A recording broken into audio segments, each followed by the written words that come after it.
இப்ப ஒருவேளை அவர் ராகுல் காந்தி சில வழிமுறைகள் சொல்றாரு, அதெல்லாம் ஃபாலோ பண்ணியிருந்தா இது வந்து நல்லா இருந்திருக்குமோ, அதுவுமே தனியா அது பாட்டுக்கு ஒரு வாழ்க்கையை வாழ்ந்துருக்குமோ. காங்கிரஸ் ஆண்ட மாநிலங்கள் அந்த பிரச்சனை இல்லைன்னு சொல்லட்டும், காங்கிரஸ் ஆளும் மாநிலங்கள் அந்த பிரச்சனை இல்லைன்னு சொல்லட்டும், காங்கிரஸ் 60 வருஷம் ஆண்ட போது நாங்க என்ன பண்ணோம் சொல்லட்டும். எமர்ஜென்சி போது குடும்ப கட்டுப்பாடுக்கு சஞ்சய் காந்தி அவ்வளவு பிரஷர் பண்ணாரு. நீங்க கேட்டு பாருங்க, எல்லாம் சொல்லுவாங்க. எமர்ஜென்சி போது குடும்ப கட்டுப்பாடு கட்டாயப்படும். யாரா ஆஸ்பத்திரிக்கு போனா படகு கட் பண்ணி விட்டுருவாங்க. அவ்வளவு குடும்ப கட்டுப்பாடு ஒரு மிஷன் மாதிரி வேலை நடந்துச்சு. அது பண்ணீங்களே, நாய்க்கு பண்ணீங்களா?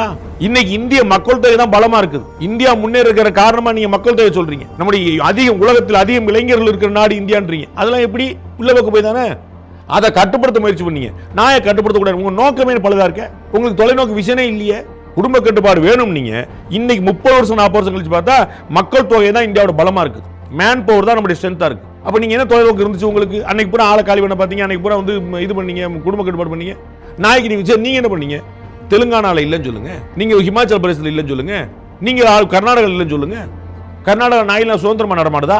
என்னத்தையோ ஒன்று பாலிடிக்ஸ் பண்ணிடணும், எது சொன்னாலும் ஒன்று எடுத்து பேசிடணும், ஒன்று ஓட்டு சோரி அதுன்னு சொல்லிடணும். நம்ம வந்து குடியுரிமை வாங்குறதுக்கு முன்னாடியே ஓட்டு போடலாம், மற்றவங்களாம் பேசக்கூடாது. இதுதான் இவங்களுடைய சட்டம், இதுதான் இவங்களுடைய திட்டம்.